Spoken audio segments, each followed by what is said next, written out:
So we're on chapter 4 and we're talking about the subcontinent of India. And I got down to just talking about Buddhism when I got interrupted with a phone call. So let's continue. So we're talking about the beginning of Buddhism, and we talked about the guy Buddha, actually, the enlightened one. We're talking about Siddhartha Gautama, and he lived in 563 to 483 BC. He abandoned his wife, he became a monk, and then he was known as Buddha, the enlightened one. So what is Buddhism and what are the beliefs? So basically Buddhism, the desire is desire. If you desire anything or you want anything, it's the cause of all suffering. So you have to give everything up and just become destitute. And that way you can find a better nirvana or a higher reincarnation. So, and they call it following the middle way. And the middle way is self-denial, denial of everything for yourself. And there's a noble eightfold path that they have. Is basically salvation, but not really salvation. It's getting to this higher place by working your way there, and doing this by denying yourself or even torturing yourself in some cases. As we know, Buddha, basically he did things like not get sleep for days and days and just pin his eyes open, which is, his eyelids open. How terrible. Anyway, going on, to eliminate the human desire and escape endless reincarnation is called nirvana.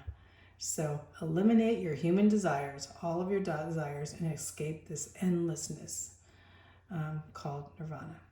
Nirvana means soul. It's oblivious of self in the world. If you get to that point, you're going to be oblivious, don't even know who you are, oblivious of yourself, and oblivious of the world and nothing.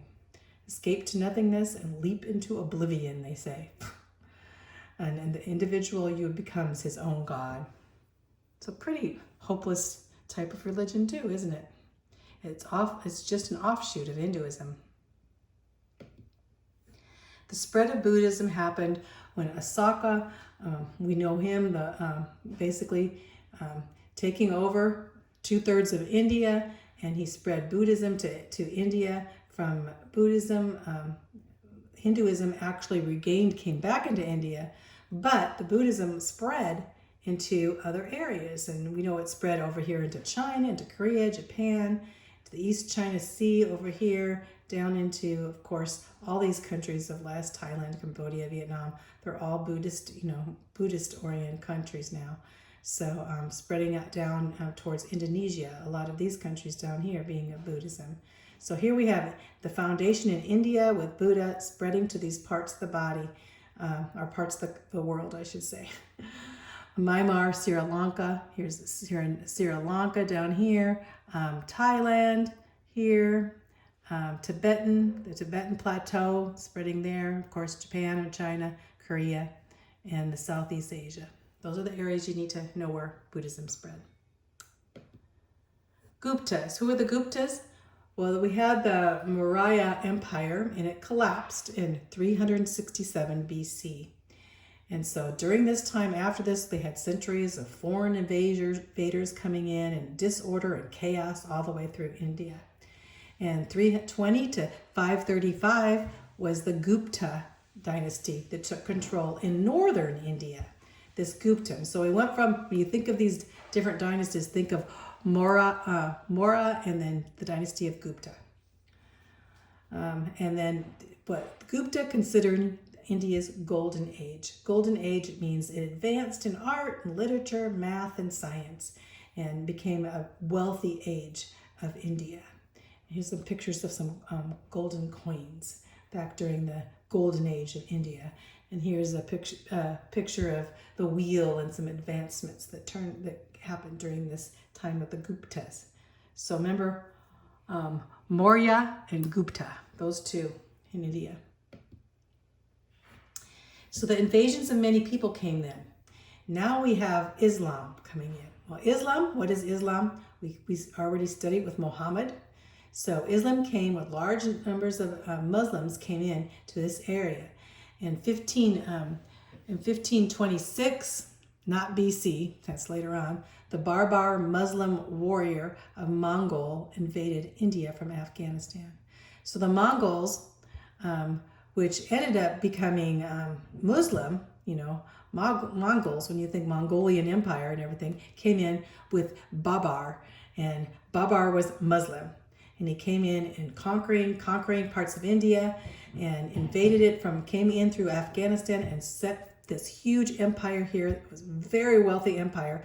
And the Mongols, of course, were very fierce, so taking over. So the Mongol Empire, and you could think that maybe even that during that time was, you think of some of the movies that you watch, of the during this time of Arabia and all these things. Well, not really Arabia, but coming into India with the Mongol Empire, and you think of the Taj Mahal. When I think of the Taj Mahal, I think of this beautiful palace, but it's not really a palace. It's a tomb for Taj Mahal at Agra for the king's favorite wife. So this is a tomb. Can you imagine this beautiful palace-like thing is a tomb for his wife? So this is during the 1700s, so that's not too long ago. This Mogul, Mongol Empire.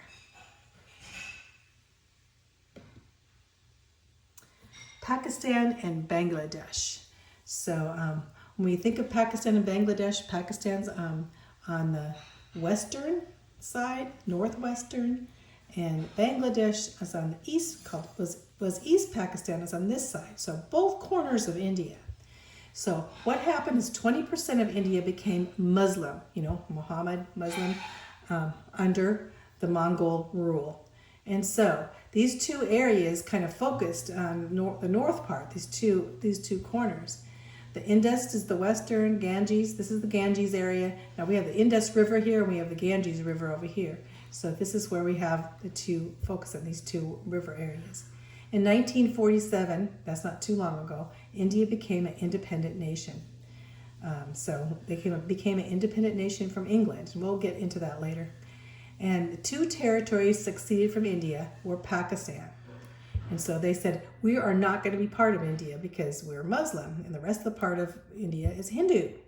So these territories conglomerated in these areas and later became East Pakistan and Bangladesh. And Bangladesh being one of the poorest countries in the whole world, that area, and basically being devastated by floods and stuff. So both these areas of Pakistan are there's very much poverty there. The language of Pakistan, Persian was the official language of the Mongol Empire. Remember the Muslim empire that came in. And so, but it mixed with Arabic and Hindu.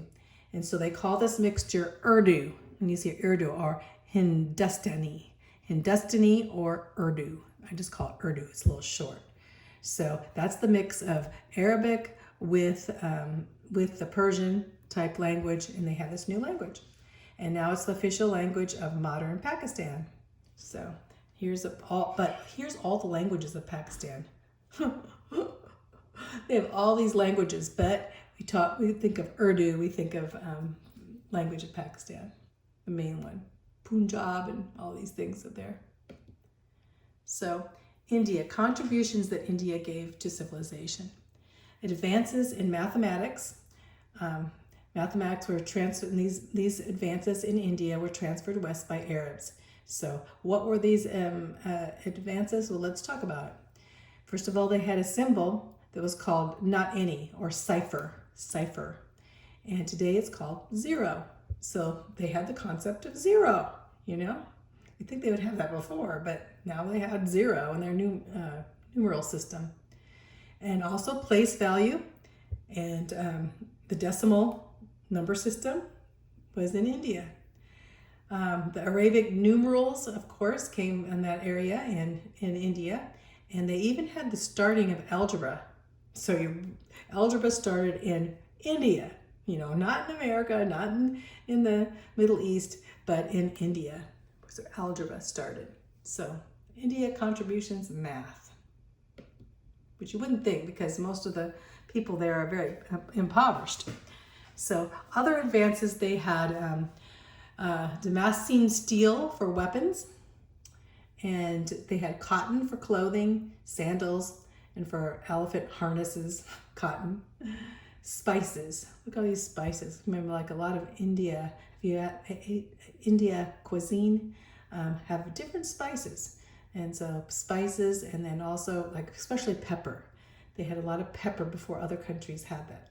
And ivory and pearls and perfumes and teas, drugs and dyes. These were all advancements. In ivory being elephants there, they have elephants. And the pearls from the ocean, you know, and perfumes. Yeah, all these things. In 300 BC, Alexander the Great brought in this cotton and he called it calico. Now, Alexander the Great was a Greek, remember? We brought in this thing called calico, and it was a type of cotton, and it was named from Calcutta, India. And so he brought in this, and so cotton became very much, export, I should say, making cotton in India became popular. Way to the Orient. So then came the age of exploration in AD, within 14 to 1600 AD. Not so long ago. Well, a few hundred years ago, I should say. The merchants and the mariners sought a water route to the Far East to reach India and the East Indies for growing supplies to the Orient. So all these people, they wanted to go to the Orient to get, the supplies, to get these things they heard about with the Orient. And so they tried to reach India. And so this age of exploration a lot of people came into India. And of course, we have wars going on, fighting with each other, pirates and all these things, whenever you have the age of exploration. So that's it. So now we'll go on to the next section.